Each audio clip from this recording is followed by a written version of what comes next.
이거 뭐 강아지까지 반겨주고 환영이 아주 그냥 좋습니다. 네 집 강아지인지 아주 목소리가 좋네요. 네. 네, 반갑습니다. 저는 그 워싱턴 임마누엘 교회를 섬기고 있는 김일권 목사라고 합니다. 이렇게 반가운 얼굴들 많이 뵙게 돼서 참 감회가 새롭고 너무 좋네요.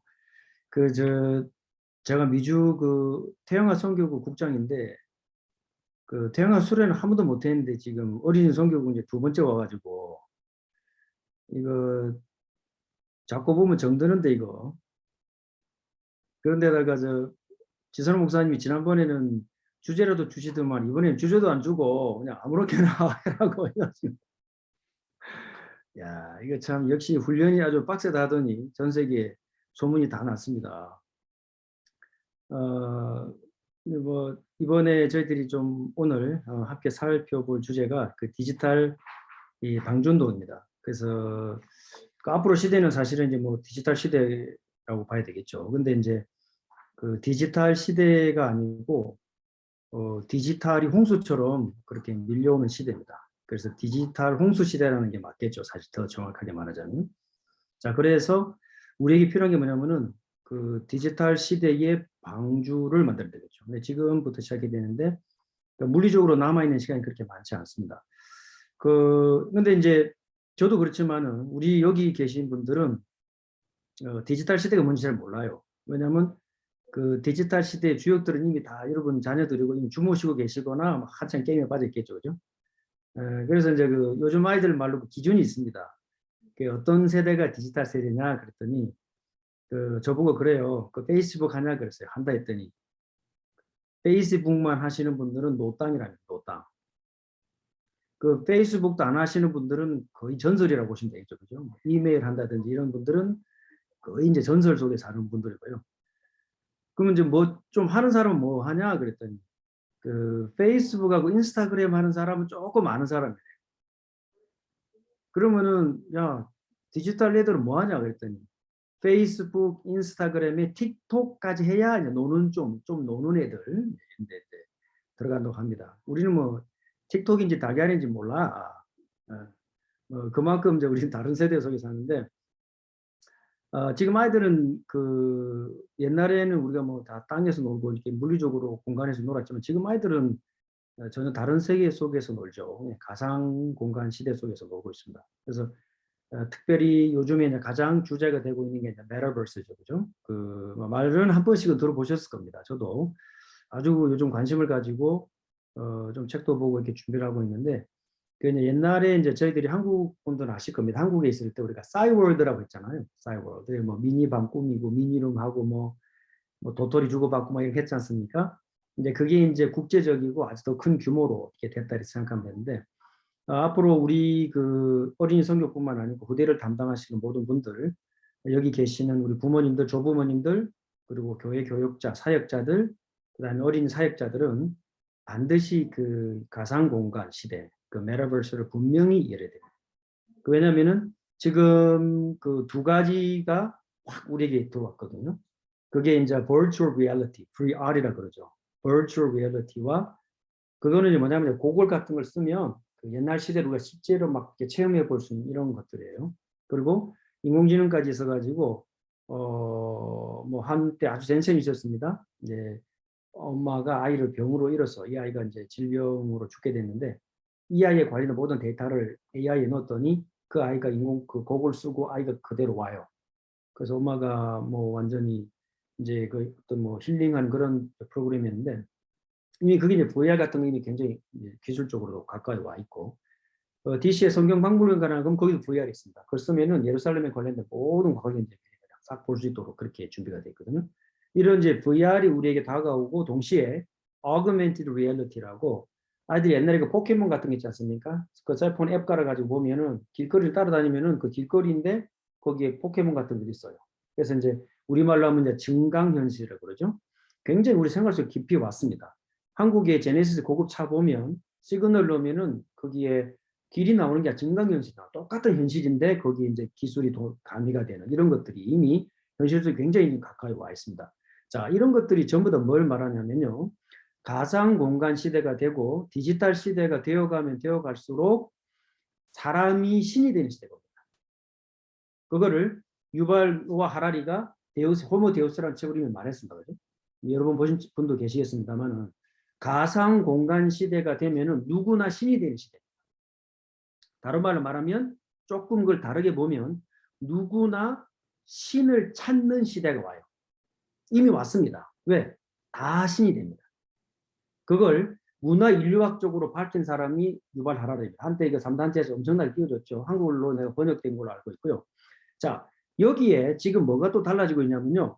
영향력을 미치는 인물들이 옛날에는 정치인들, 내지는 뭡니까, 셀럽들 이랬습니다. 그죠? 근데 지금은 그렇지 않습니다. 유튜버, 기타 인플루언서들이 엄청난 영향력을 미치고 있습니다. 자, 그래서 이런 것들이 전부 디지털 시대로 가면서 우리는, 조부모이고 부모인 우리는, 또 교회 교사인 우리는, 어린이 사역자인 우리는 앞으로 다가올 시대를 놓고 무엇을 준비해야 될 것인가. 그게 디지털 방주 운동이라고 저는 생각했습니다. 자, 더 정확하게 말하면요. 디지털 방주 운동이지만 더 정확하게 말하면 디지털 다락방 운동입니다. 잠깐만요.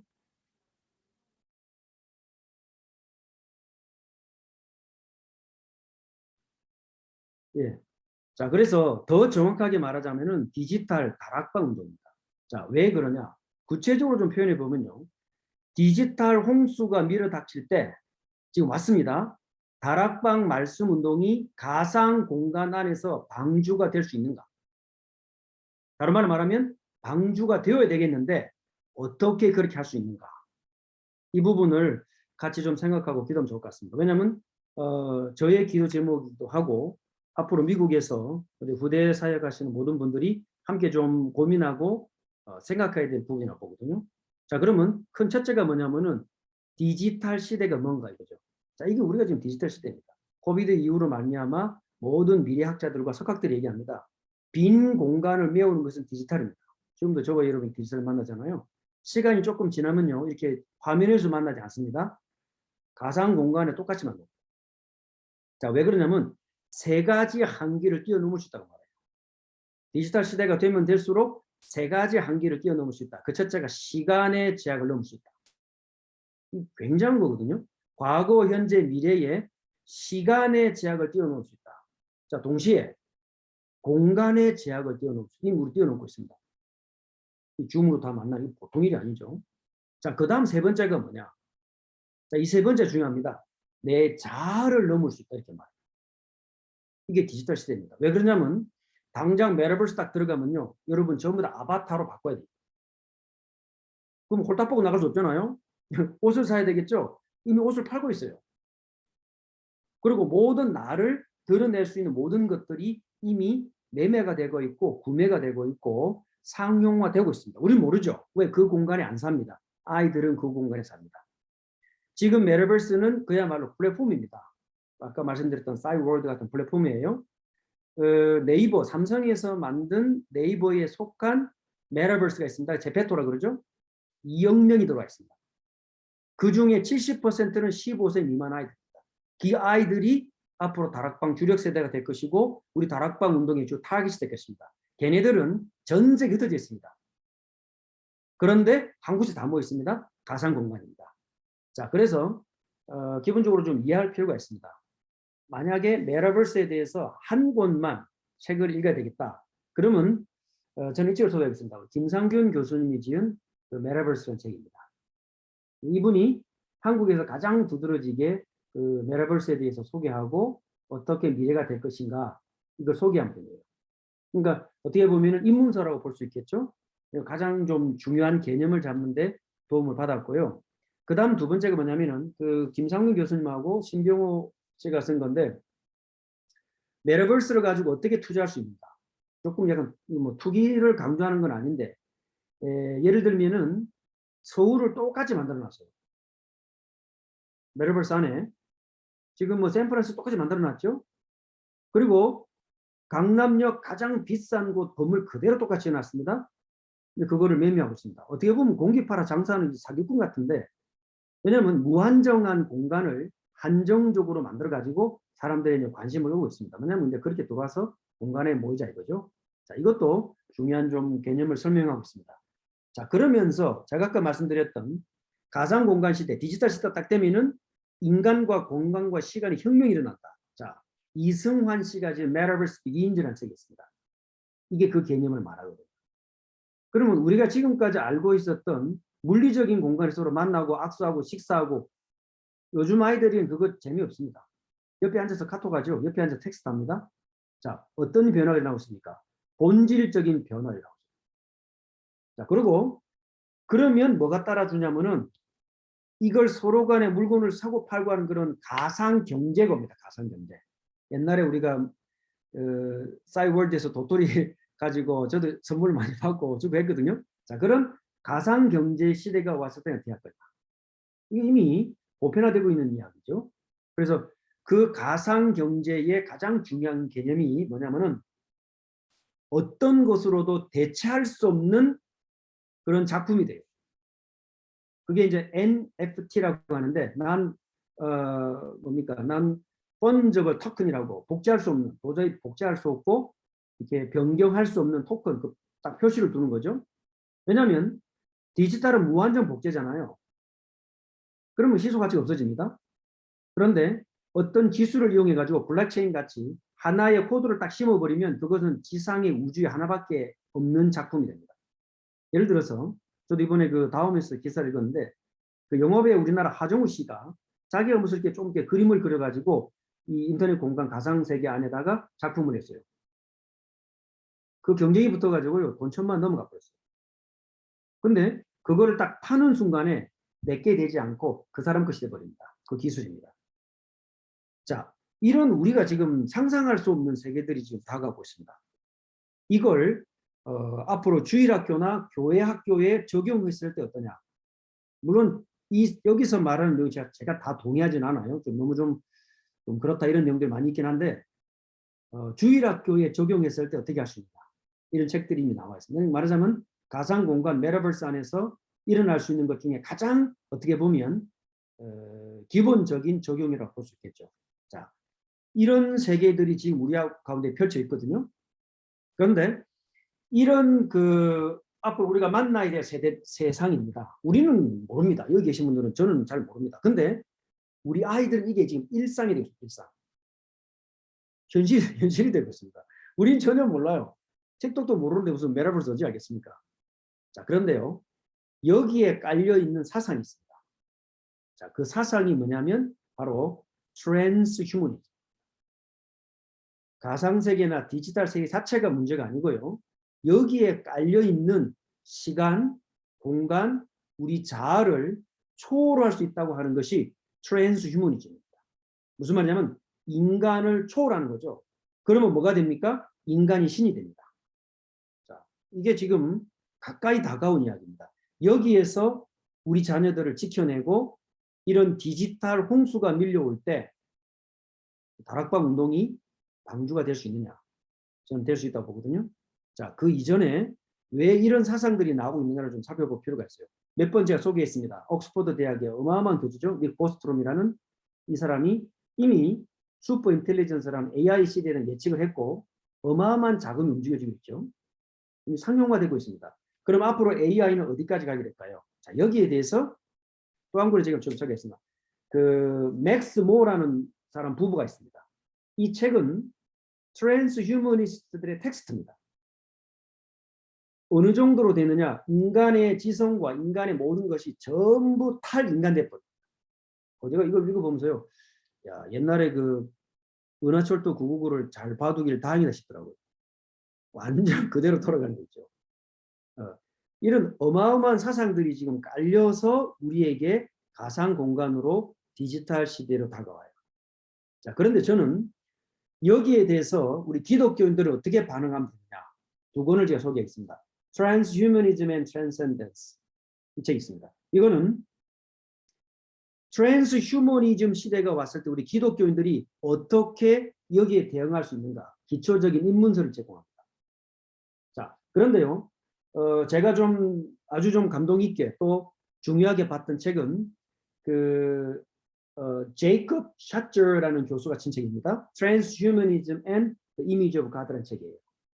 자, 여기서 저는 뭘 깨달았냐? 굉장히 중요한 방향이었습니다. 자, 이 교수님도 얘기합니다. 뭘 말하냐? 지금 디지털 시대가 되면 될수록 인간을 벗어나게 말합니다. 그런데 모든 우리 기독교인들 학자들은 이 두 권을 제가 두 권밖에 안 읽었습니다만은 여기에 관련된 도서들이 굉장히 소개가 많이 되어 있습니다. 우리 기독교인들 여기에 대해서 뭐라고 가지고 있어야 되느냐, 생각을 가지고 있어야 되느냐, 그리고 어떻게 이 세대들에게 접근해야 되느냐. 인간됨을 유지하는 것이 유익한 것이다. 딱 결론을 냅니다. 그 이유를 설명드리겠습니다. 왜냐? 시간에 제약을 받는 것이 유리한 것이다. 공간에 제약을 받는 것이 유리한 것이다. 자, 그 이유가 있습니다. 왜냐? 일단 결론부터 말씀드리겠습니다. 우리는 그리스도를 모델로 따라가기 때문에 그리스도께서는 인성을 포기하지 않았습니다. 자, 왜 디지털 시대가 오면 어마어마하게 사람들이 각광을 하지만 왜 준비가 안 된 사람들은 두려워하느냐? 특히 기독교인들은 아무 준비가 안 됐습니다. 그런데 우리는 지금부터 준비합니다. 뭘 준비하느냐? 그리스도는 인성을 입으셨으나 초월해 계십니다.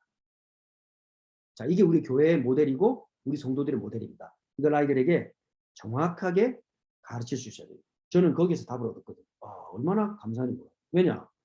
우리 후대를 담당하는 우리 모든 사역자들, 부모님, 조부모님, 교회 지도자들에게 뭐가 있어야 되느냐면 그리스도에 대한 분명한 관점이 있어야 돼요.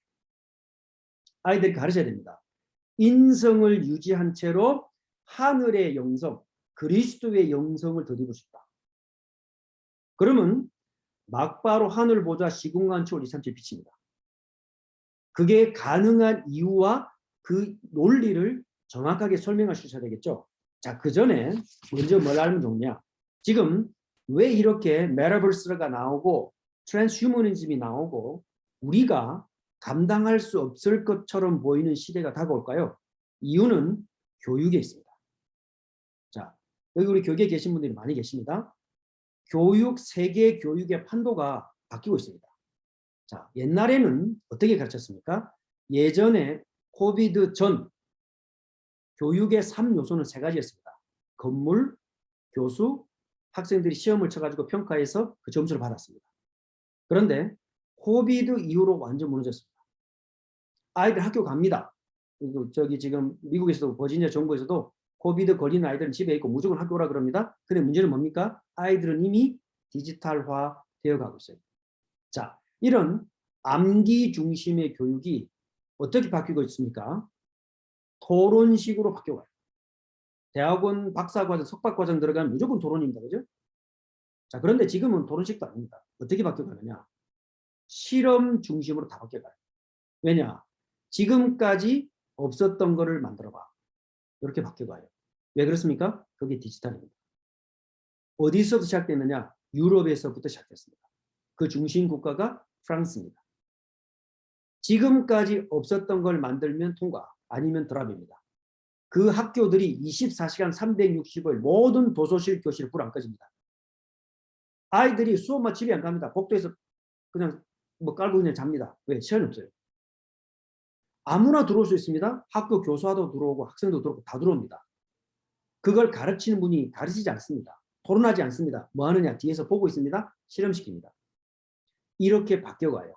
그걸 주도하고 있는 대학이 3단체가 이끌고 있는 미네르바 대학입니다. 들어보셨는지 모르겠습니다. 한국에서 몇 년 전에 강남에서 입시 설명 한번 했죠. 그 많은 사람들이 모여있는데 한국에서 딱 한 명 학생만 뽑아왔어요. 왜냐? 그 학교는 학교 건물이 없어요. 그런데 전 세계를 돌아다니면서 학기마다 배웁니다. 누굴 찾아가느냐? 너 원하는 사람 찾아가. 너가 원하는 걸 배워. 그리고 우리가 요구하는 아무것도 지금까지 만들어내지 못한 것을 만들어내라. 그게 미네르바 대학이에요. 하버드, 예일 다 떨어져요. 누굴 찾느냐? 완전 아무것도 없는 데서 만들어내신 학생들을 찾아냅니다. 이번에 2만 대 1의 경쟁을 뚫고 이 지역의 다르반 목사님 딸이 거기 합격했어요. 얘가 메디컬 대학 다니다가 거길 지원했는데 그거 하나 보고 땡겨갔습니다. 한 학기는 스페인 마드리드에서, 그 다음은 베이징에서, 그 다음 서울에서 아이들이 마음껏 다닙니다. 그리고 뭘 만들어냅니까? 지금까지 없었던 것을 만들어냅니다. 자, 뭐가 바뀌고 있습니까? 교육의 판도가 달라지고 있어요. 가르치는 자와 배우는 자가 아니고 다 함께 가르칩니다. 그리고 다 함께 멘토가 됩니다. 누구나 서로에게 신이 되는 시대가 되어가고 있어요. 이게 점점 어디로 가냐면은 트랜스휴머님 시대로 갑니다. 자, 그럴 때 우리가 그리스도인으로서 어떻게 우리 아이들에게 다가가야 될까요? 그 트랜스휴머님 책 읽어보면요, 기가 막힙니다. 뭐라고 가르치나 이 책 하나만 봐도 알 수 있어요. 자, 어느 정도로 지금 그 닉 보스트롬이나 유발 하라리 전부 트랜스휴머니스트입니다. 기독교인 중에도 신학자 중에도 트랜스휴머니스트들이 있습니다. 왜냐? 그게 더 적합하다고, 성경이 적합하다고 말해요. 뭐라고 그러냐면요, 인간의 지성을 디지털로 바꿀 수 있다. 그러면 전 세계 모든 지성이 하나로 모인다. 그게 싱귤레리티라고 합니다. 들어보신 분도 계실 겁니다. 이미 구글이나 이런 데서 이미 거기에 어마어마한 투자를 하고 있습니다. 누가 들어갑니까? 아까 미네르바 대학에서 말하는 그런 아이들이 들어갑니다. 누가 교수입니까? 그 분야의 세계 탑이 교수들입니다. 아무것도 요구하지 않습니다. 등록금도 없습니다. 연령에 관계없습니다. 누구나 들어갈 수 있어요. 근데 지금까지 없었던 걸 만들어내 졸업합니다. 그게 싱귤레리티 유니버시티입니다. 3단체들이 어마어마한 자금을 대고 그런 세상의 아이들을 만들어내죠. 그런 아이들이 지금 자라고 있고 딱 10년 지나면 세계의 무대에 나와요. 자, 그런데 우리는 어떻게 되겠습니까? 기독교인이고 다락방맨으로서 우리는 어떻게 되겠습니까? 아까 말씀드렸습니다. 육신을 입고 있지만 우리는 그리스도 안에서 초월했습니다. 그게 교회고 성도입니다. 그래서 그리스도께서는 인성을 포기하지 않았습니다. 그리스도께서 인성을 포기했다. 이단이 됩니다. 그렇죠? 그리스도께서 신성이 없다. 이단이 됩니다. 그리스도께서는 인성을 가지신 상태에서 신성을 입었거든요. 우리도 마찬가지입니다. 그러면 지금 유목사님 메시지, 다락방 메시지에서 저는 굉장한 걸 얻었습니다. 하늘 보자, 시공간 초월, 237P. 그건요, 단순한 단어가 아니고 앞으로 우리 아이들이 살아가야 될 시대에 정확한 길이 된다고 저는 보거든요. 자, 어째서 그것이 가능한가를 한번 살펴봐야 되겠습니다.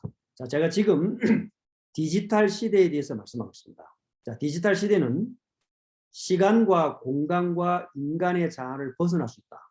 무슨 말입니까? 초인간이 될 수 있다. 그렇게 과학은 발전할 것이고 아이들은 거기에 물들어가요. 당장 탑2부터 그 시작입니다.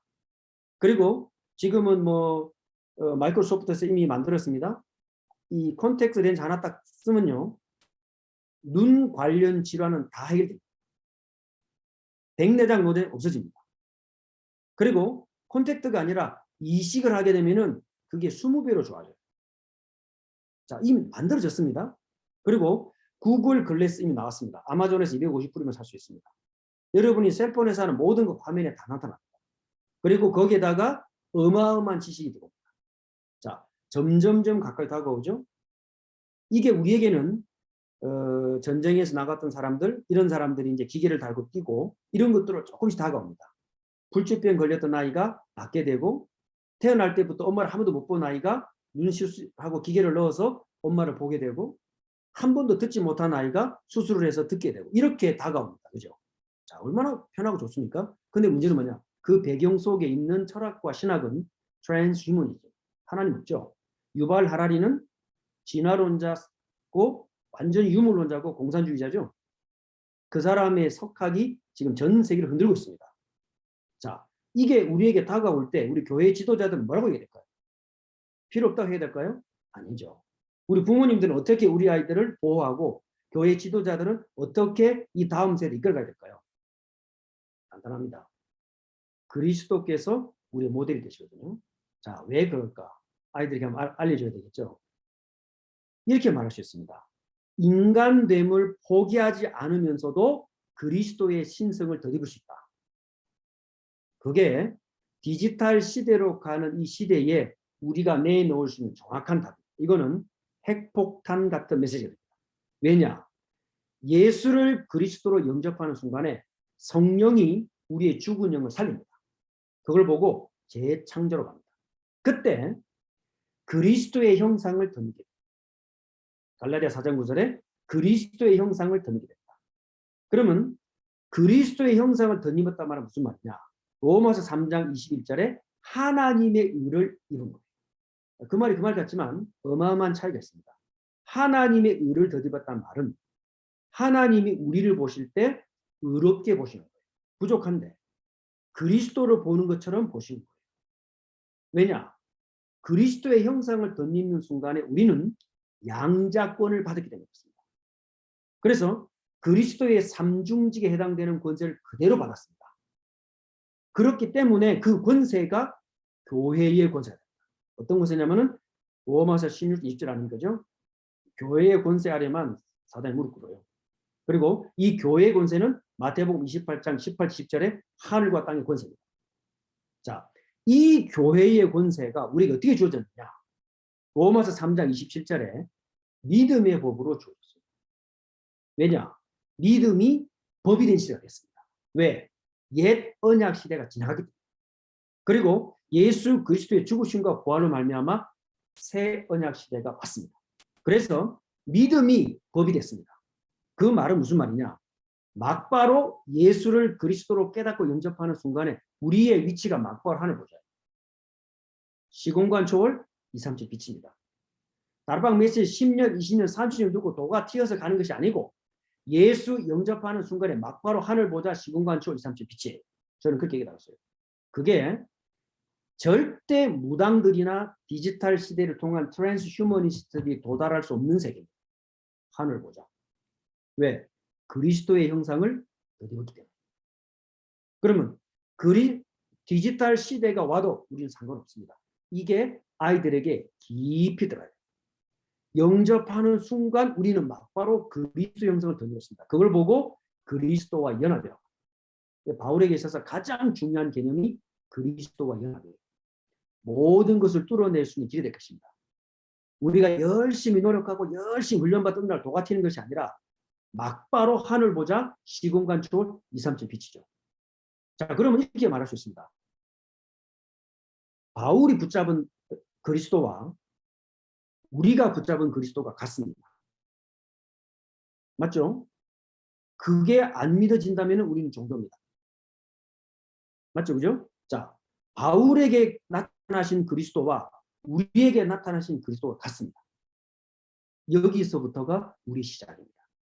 아시겠죠? 자, 우리는 사실 디지털 시대 잘 모릅니다. 미국에서 지금 살아남기도 힘든데 그게 잘 개념을 파악하기 어렵단 말이에요. 근데 왜 이걸 말해야 되느냐? 앞으로 10년 딱 되면 우리 아이들은 다 놓칩니다. 자, 우리 아이를 놓치는 게 문제가 아닙니다. 이 세대를 놓치면 그 다음 세대를 놓치죠. 그러면 우리는 어디서부터 시작해야 되느냐?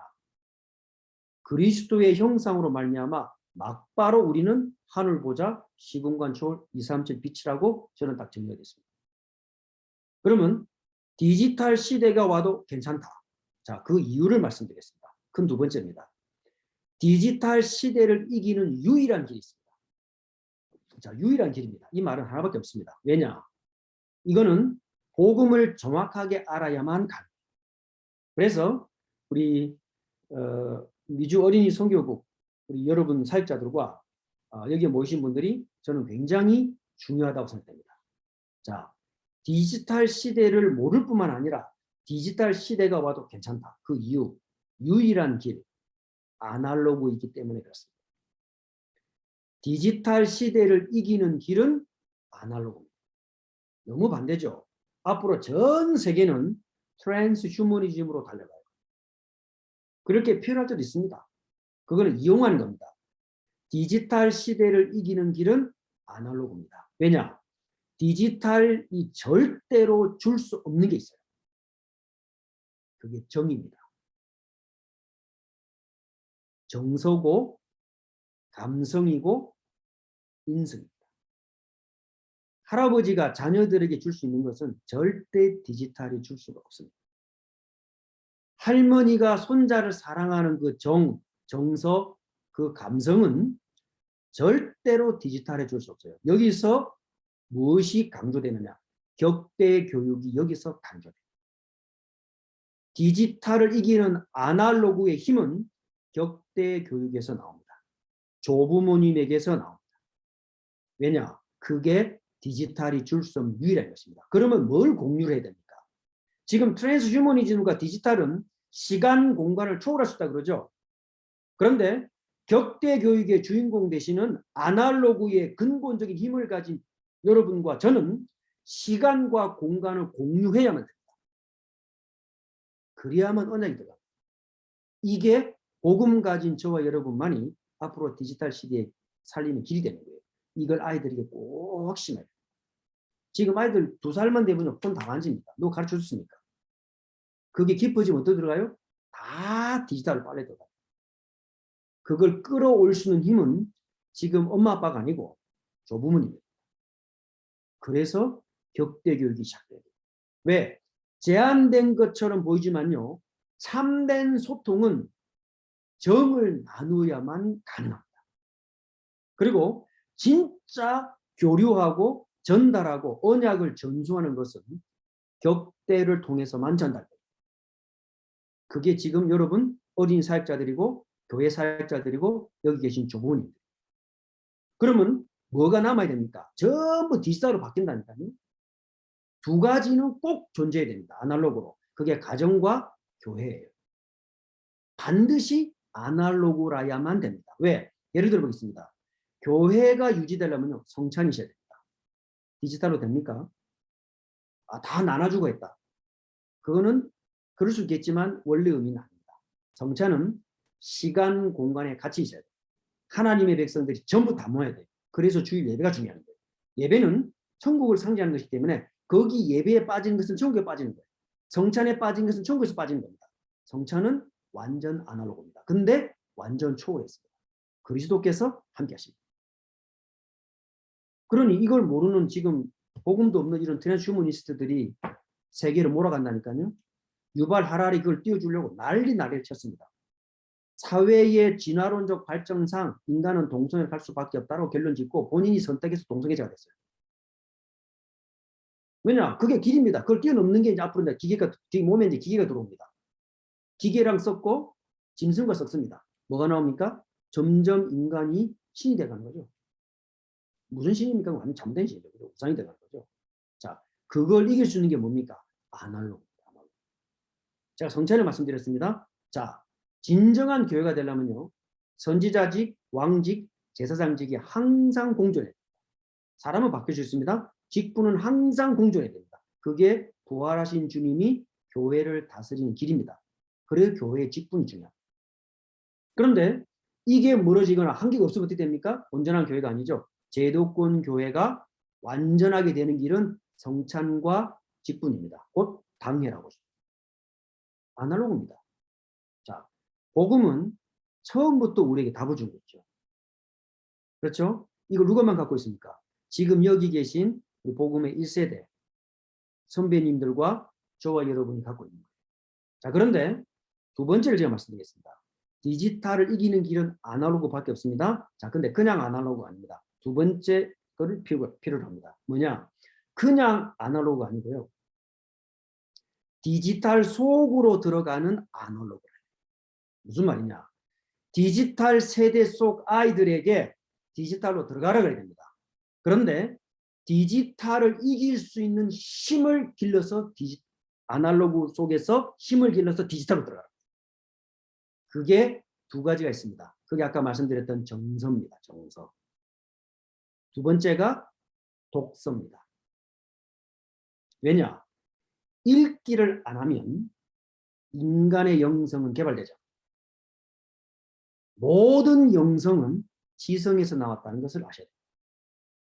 그 지성과 영성을 컨트롤하는 것은 감성입니다. 그래서 지정이 아닙니다. 그죠? 유목사님 지금 그 중세시대에 순례자의 길 책을 말씀하니까 동방정교입니다. 그죠? 우리하고는 달라요. 신학사상 완전 달라요. 그게 그 신플라톤주의, 신비주의 철학이거든요. 근데 그들이 어릴 때부터 뭐 했습니까? 영성이 뿜어져 나올 수 있는 지성이 있었어요. 그게 전부 고대 문헌입니다. 영성은 어디서 나옵니까? 리딩에서만 나옵니다. 이해되시죠? 그러면 보세요. 디지털 세대로 들어가는 아이들이 꼭 필요한 게 뭡니까? 정서입니다. 그 정서와 함께 읽기, 독서가 들어가야 됩니다. 단순한 독서가 아닙니다. 반드시 읽은 것을 묵상할 수 있어야 돼요. 자, 여기서 제가 지난번에 한번 말씀드린 적이 있습니다. 요즘 우리 아이들에게 뭘 가르쳐야 되느냐? 제가 세 가지를 말씀드렸습니다. 편집하고 편집해요. 읽기를 지금부터 그냥 읽는 것이 아니고 내가 원하는 토픽을, favorite 토픽을 찾아서 편집하고 또 편집해라. 왜입니까? 편집하는 가운데 융합이 일어납니다. 그 융합이 몰입으로 들어가요. 그게 디지털을 이기는 아날로그의 힘입니다. 자, 여기서 제가 마지막으로 책을 한번 소개했습니다. 용사 한번 언급하셨죠?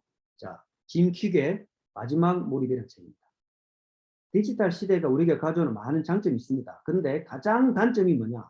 우리의 영과 정서와 시간을 쪼개버려요. 그걸 극복하는 것을 짐 퀵이 이 책에 말하고 있어요. 마지막 몰입. 이게 명상에 대한 책이 아니고 집중력과 몰입에 대한 책이에요. 저는 우리 모든 사역자들은 읽어볼 필요가 있다고 생각해요. 왜냐? 아이들이 예전에 우리 책을 읽고 생각했어요. 요즘은 그렇게 하면 안 되고요. 3차원적으로 들어가야 돼요. 3차원적으로 리딩을 들어가야 되는데 이걸 우리 부모님들, 교회 교육자들이 알고 가르쳐줘야 됩니다. 뭐냐? 한 분야가 정해져요. 아무렇게나 가면 됩니다. 도서관에서 자기가 좋아하는 분야 정하면 됩니다. 나중에 바뀌어도 괜찮습니다. 한 분야를 정합니다. 자, 이게 1차원적인 독서입니다. 뭐냐? 그 분야를 뿌리를 파버려요.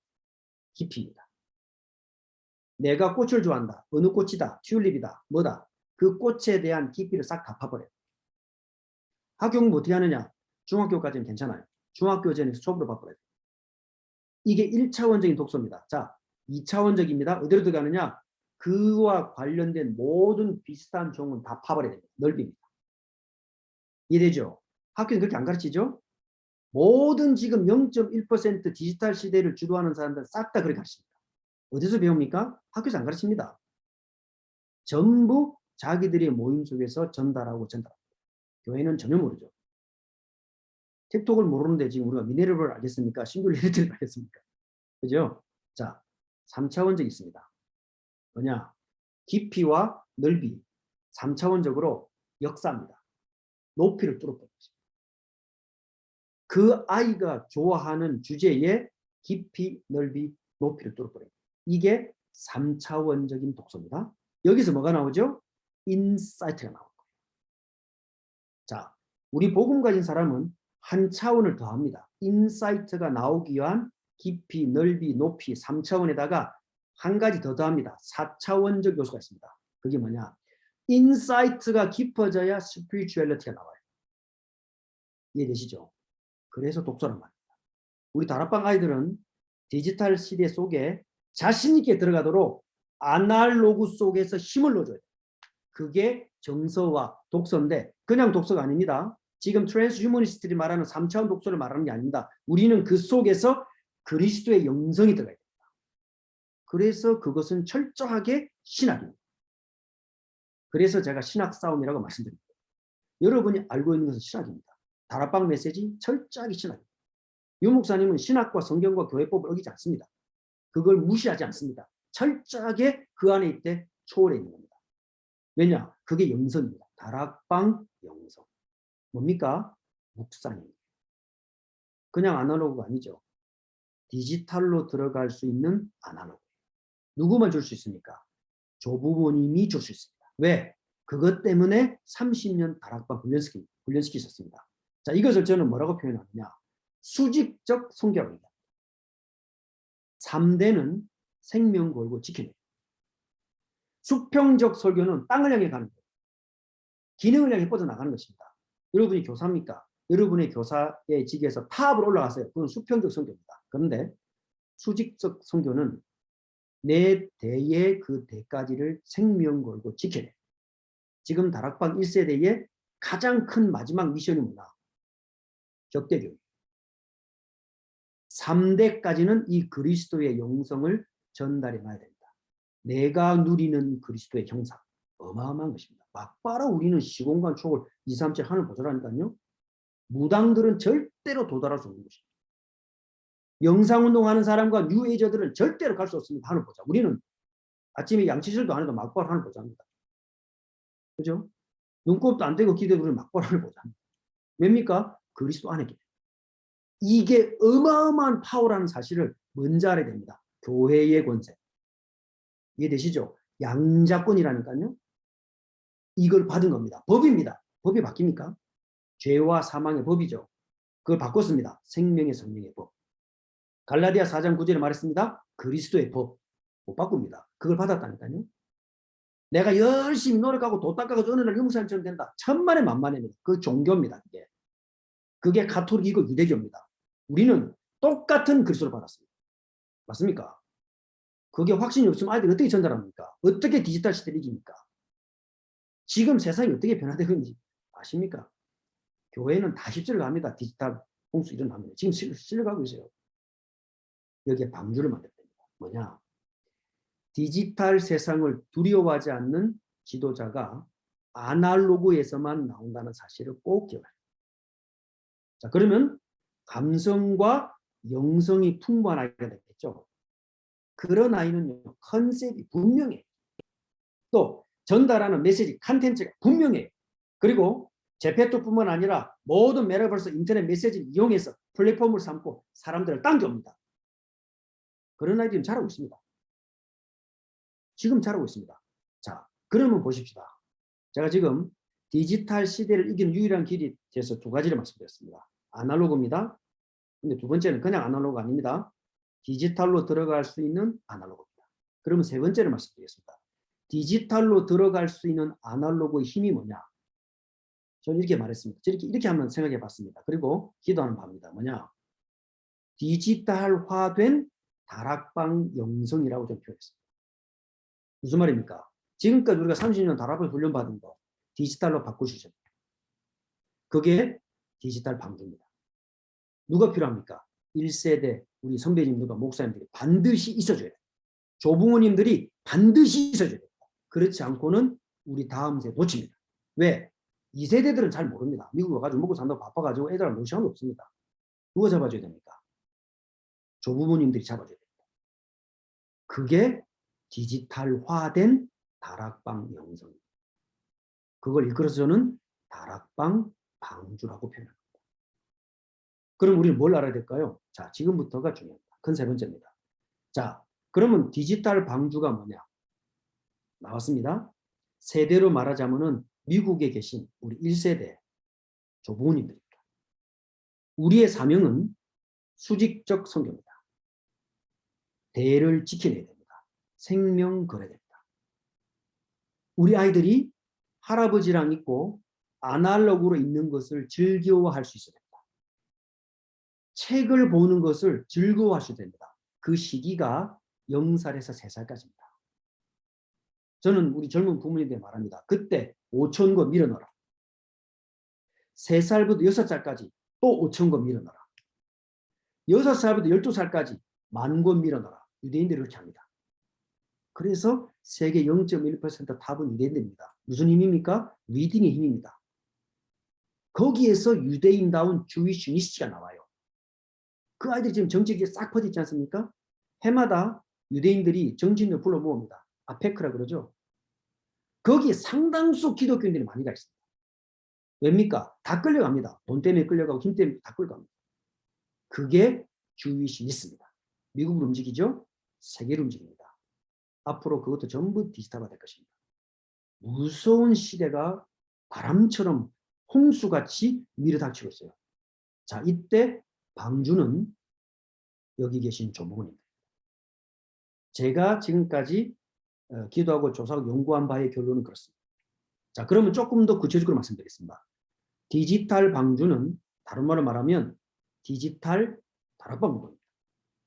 아니, 우리 뭐 디지털도 모르는데 그렇게 안 그렇습니다. 아날로그에서만 힘이 납니다. 정서와 리딩입니다. 자, 그러면 조금 더 말씀드리겠습니다. 디지털화된 다락방 운동은 뭐냐? 감성과 영성을 조화시키는 영성입니다. 그게 말씀 운동입니다. 그렇게 들어가야 디지털 세계 속에 아날로그의 힘을 뿜어냅니다. 우리가 딱 10년 남았습니다. 왜 10년이냐? 2030년 되면요. 모든 게 바뀌어요. 지금도 아이패드 하나 갖고 우리가 지금 셀폰을 아이들이 손에서 못 뛰게 하거든요. 그러면 더 홀로그램이 나오고 더 많은 디지털적인 유혹이 들어올 때 못 지켜냅니다. 딱 10년 남았습니다. 우리에게 주어진 시간입니다. 자, 어떻게 하면 되느냐? 세 가지를 저는 조금 함께 나눴으면 좋겠습니다. 첫째는 뭐냐? 이 디지털 방주의 가상사역입니다. 디지털 방주에 세 가지 요소가 있습니다. 3요소라고 볼 수 있는데요. 첫째는 뭐냐? 거점이 있어야 돼요. 거점. 거점은 당연히 디지털 공간입니다. 메타버스는 이거는 아주 전문가들은 뭐라 하냐면 메타버스도 지나간다고 해요. 더 이상한 것이 나온다 이 말이죠. 그런데 거점이 디지털적인 거점이 있는 동시에 아날로그의 거점이 있습니다. 그죠? 아까 말씀드렸습니다. 교회와 가정입니다. 이거는 생을 걸고 지키네. 뭐가 있어야 되느냐? 재미가 있어야 돼요. 아까 말한 메타버스 교회처럼 이렇게 가볍게란 말이 아니고요. 우리 교회가 아이들이 오고 싶고 안 가고 싶어요. 이게 아날로그입니다. 다행히 저희 교회는 산속에 있어가지고 애들이 봄, 여름, 가을, 겨울 산을 뛰어다녀요. 애들이 예배를 드리러 오는 건지 뛰어다니며 놀러 오는 건지 모르겠어요. 난 너무 좋아요. 아이들이 얼마나 밝게 뛰어노는지요. 뭐 영감들 있으면 어떻게 해요? 조용하면 절까지 목 닥치고 그죠? 근데 아이들이 소화가 아이들 총 가지고 막 놀고 막 뛰고요. 지금부터 우리 교회에 재미가 있어야 돼요. 재미가 있어야 돼요. 그냥 막 인간적인 세상적인 재미를 말하는 게 아니라 모이고 싶은 아날로그만이 줄 수 있는 장소가 있어야 됩니다. 제가 우리 남녀전도회 우리 구역에도 말했습니다. 새 가족 오면 무조건 공식 환영 행사부터 해라. 왜냐? 모이는 재미가 있어요. 그거는 아날로그로만 가능합니다. 이게 거점입니다. 거점. 자, 어떻게 하면 그렇게 될 수 있겠습니까? 지금부터 우리 조부모님들이 책을 읽고 기도하시면서 준비하시기 바랍니다. 여러분의 자녀들이 가까이 오고 싶도록 만들어야 됩니다. 그래야 여러분의 손자, 손녀들이 데리고 옵니다. 우리의 사명은 뭡니까? 이거 3대까지는 꼭 지키기. 자, 이게 거점입니다. 두 번째, 그래서 텍스트가 있어야 됩니다.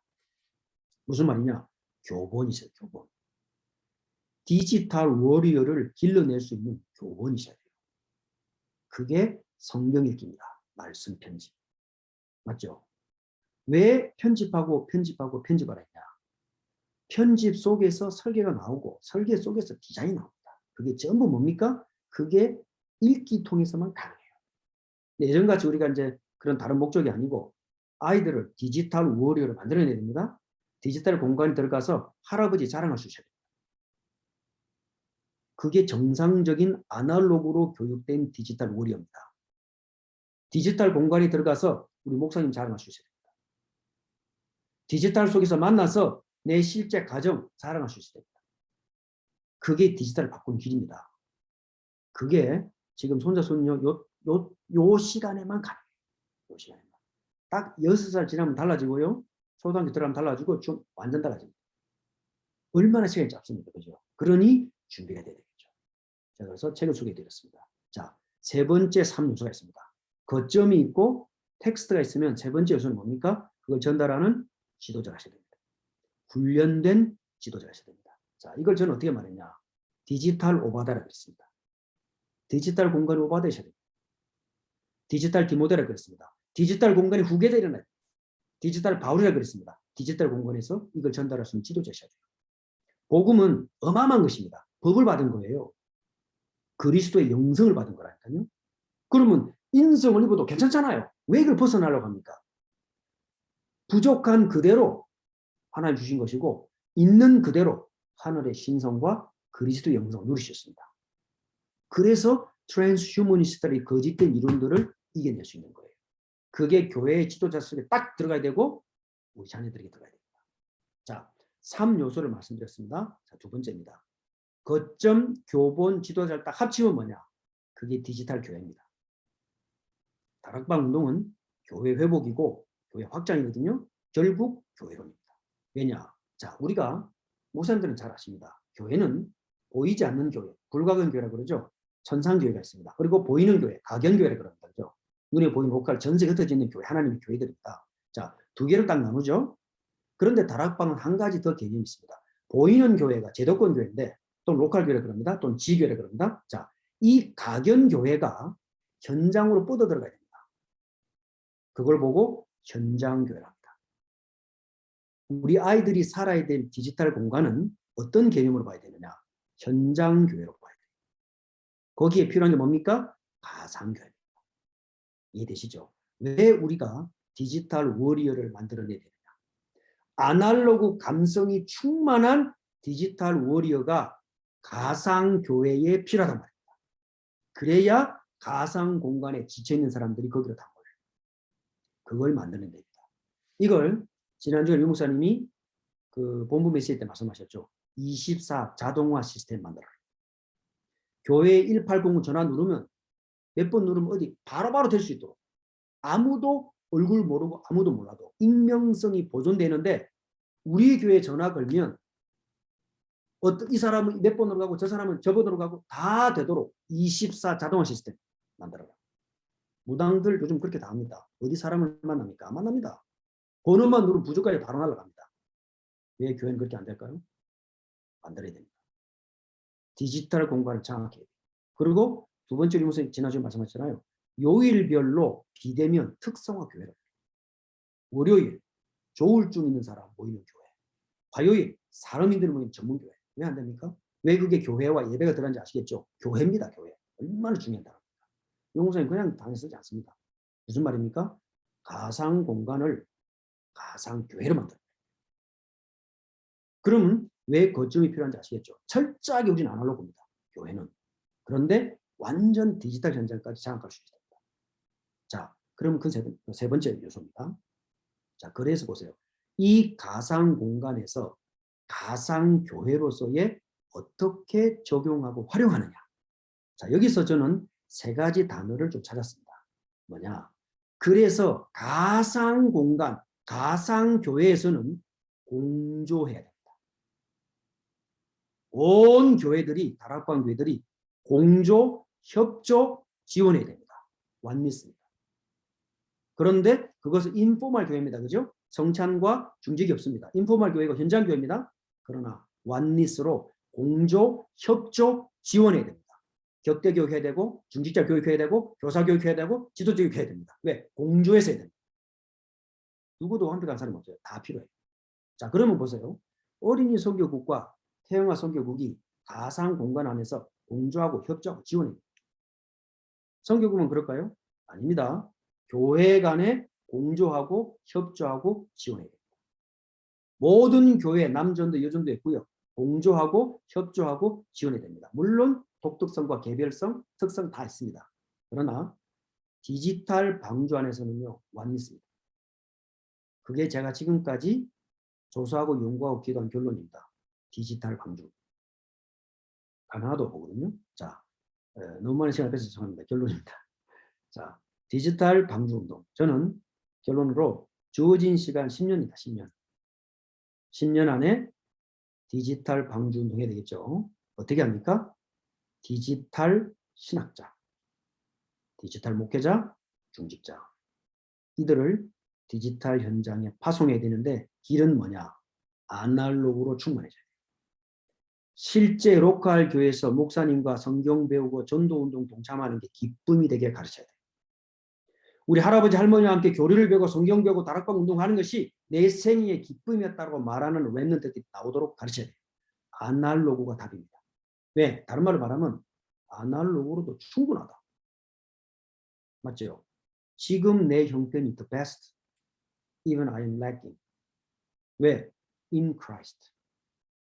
그리스도 안에 있기 때문에. 그게 복음이라고 저는 믿습니다. 자, 그러면 우리 어린이 선교국과 함께 또 이런 귀한 시간을 주셔서 너무 감사하고 아직도 저는 뭐 많은 부분의 결론을 찾아가고 있고 답을 찾아가고 있고 그렇습니다. 그러나 제 마음에 부딪히고 또 현재 제가 지금까지 준비하고 기도하고 있는 이런 제목들을 함께 나눌 수 있어서 감사했고요. 저희 교회 기도 제목입니다. 디지털 방송도. 그런 의미에서 여기 참석해 주신 우리 모든 다락방 우리 중요한 멤버들과 함께 다음 세대까지를 살리는 이런 진짜 멋진 운동들이 이제 새롭게 시작됐으면 좋겠습니다. 감사합니다. 자, 기도하면 되겠습니까? 예, 기도하겠습니다.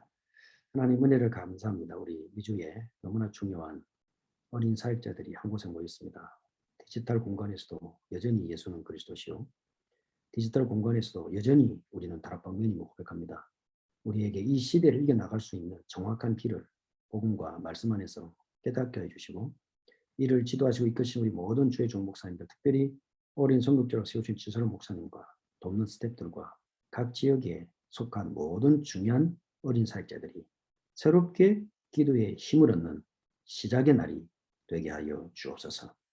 모든 영광을 주님이 받아 주옵소서. 예수 그리스도 이름으로 기도합니다.